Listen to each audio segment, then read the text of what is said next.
Are you all ready? Had enough rest?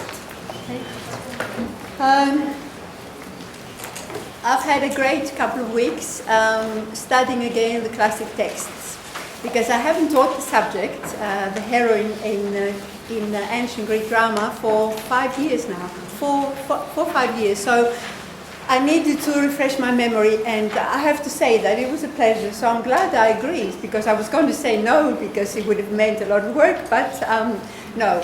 So why I'm saying this is that the classics are fantastic. So it's a pleasure to read them again, and so I had a great time reading them. So I thought I'll say that. And how many of you have read any classic texts? Have you seen any theatre? They're little books like this, tiny books. They don't cost much, probably $10, $12 or something like that. And you can read a play in one night, even less, and learn so much from them. So I recommend them. So yes, now Despina, of course, has covered a lot of what I had written down as well, because I wasn't sure exactly what she was going to say, but she's done all that, so there's no need to go through everything again. So I'll just skip some points, so that, because what I want to do is I want to get to the text, which is Medea. You'll be pleased to know, I hope, and discuss Medea a little bit more, because Medea is so relevant for our times now. And I think you know why, but we'll talk about it in a minute. So I'll give you a brief introduction, and I'll skip some points, about 5th century BC. I'll talk about the three playwrights, the three great tragedy writers, Aeschylus actually, because it's Aeschylus in Greek, Sophocles and Euripides. And then I'll concentrate a bit more on Euripides, who is the youngest of the three.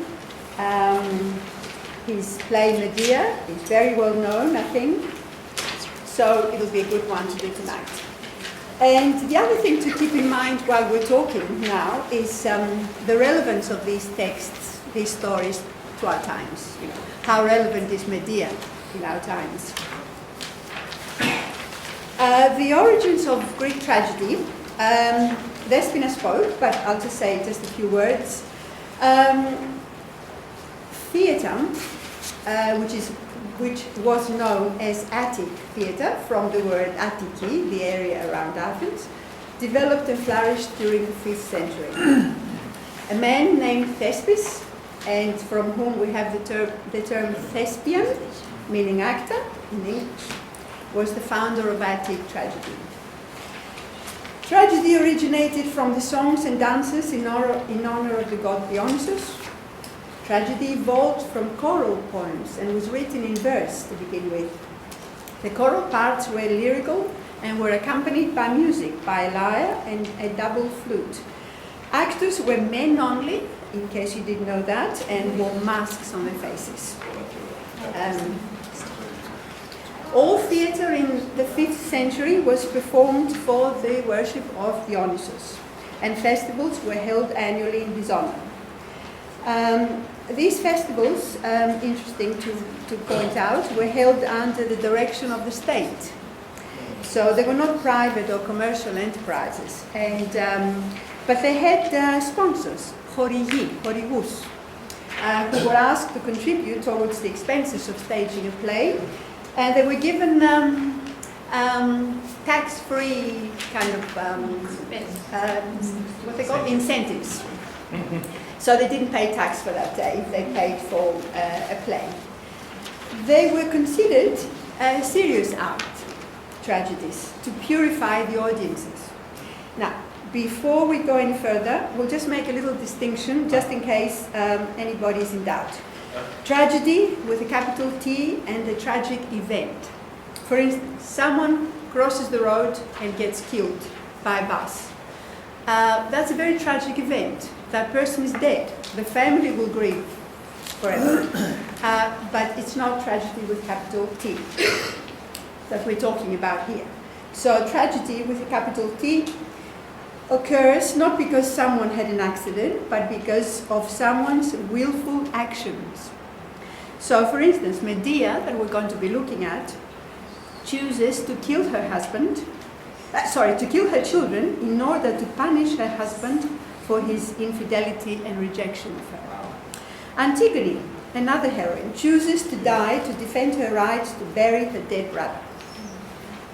It's a choice she makes that has tragic consequences. Electra chooses to kill her mother Clytemnestra, who murdered her father Agamemnon when he came back from Troy. So these are all willful actions that lead to tragedy. Tragedy, as I said, was a serious form of art, and it was meant to be purifying for the audience. How?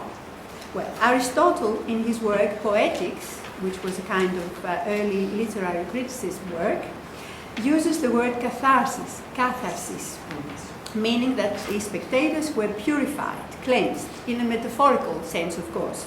They were cleansed by watching the performance. In other words, the tragedies made people think and come to some kind of conclusion or resolution about life and its intricacies. Now, who were the three famous playwrights? Tragedy writers. You know them. You all know them, don't you? Aeschylus, Sophocles, and Euripides. We start with Aeschylus quickly. He was born in the 6th century, 525 BC, and he died in about the middle of the 5th century, 456. He was 69 years old.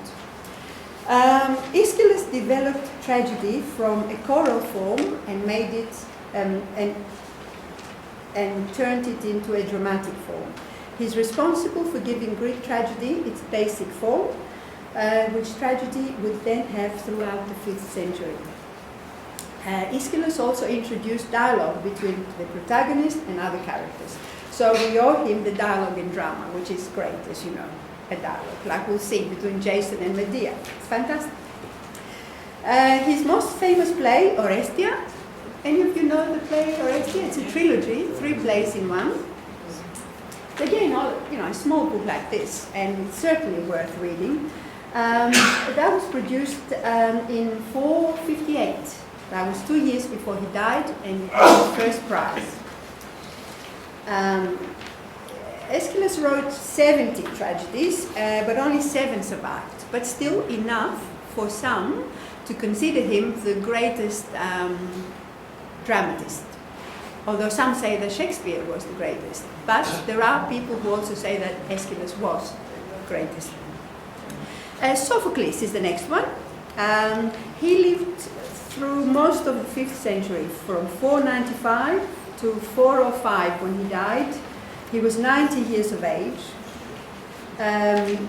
He won his first victory because they used to win prizes at the festivals, over Aeschylus, in fact, in 468.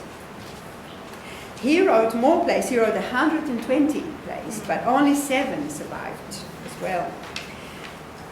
His most famous plays, you may know, Oedipus the King, Oedipus Tyrannos in Greek, Oedipus the King, Oedipus Rex, Antigone, and Electra. They were some of his famous plays. He was 50 years old when he wrote them, so he wrote that in his mature age. Sophocles forces his characters to extreme limits, so they do things that are so extreme. A good example is Oedipus, who just keeps on going, trying to find out about his condition, about what was happening in Thebes, when Tiresias, the seer, was telling him to leave it alone. But no, he wouldn't. He wanted to find out. And of course, you may know the story of Oedipus. He was married to his mother without knowing. And when he found out, he blinded himself because he just couldn't bear to see the horrendous things that he had done. So that's a great play to read. And he was supposed to be very, very proud. You know, he had what they call hubris, ivris. So that was his character. He was a very, very flawed character, as we say. All these people had a major flaw in their character, but a lot of it was just pride, extreme pride. But in the end, of course, when he found out what he had done, there goes the pride. Now we go to Euripides, the youngest and the most modern, I guess, of the three. He was born in 484 and he died in 406, same as Sophocles. He was 78 years of age. He wrote 90 plays, quite a lot of plays, 90 plays, but 18 survived. That's more than the others. The others 7 from each one, and Euripides 18. Now his characters are not idealistically presented or anything like that. They're very, very realistic. And they all have terrible flaws, and as we'll see, Medea certainly had those. But somehow they say that he made his characters likable. And that was a hard thing to do. How do you make someone who kills her children likable? Maybe he didn't quite make her likable, but perhaps he helped us to understand why she was driven to do such a horrible, horrible thing. His plays have very clearly defined debates. The speeches by the protagonists are very persuasive. He was very, very interested in ethical and philosophical questions and contemporary events of his time.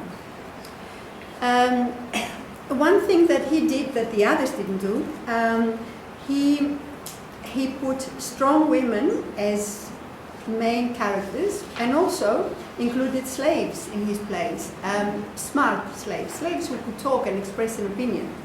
So, in other words, we could say that Euripides stood up for the underdog, the oppressed, women and slaves, and that's why we perhaps like him more for that, because he's more closer to the way we think. Subject matter and characters of these tragedies.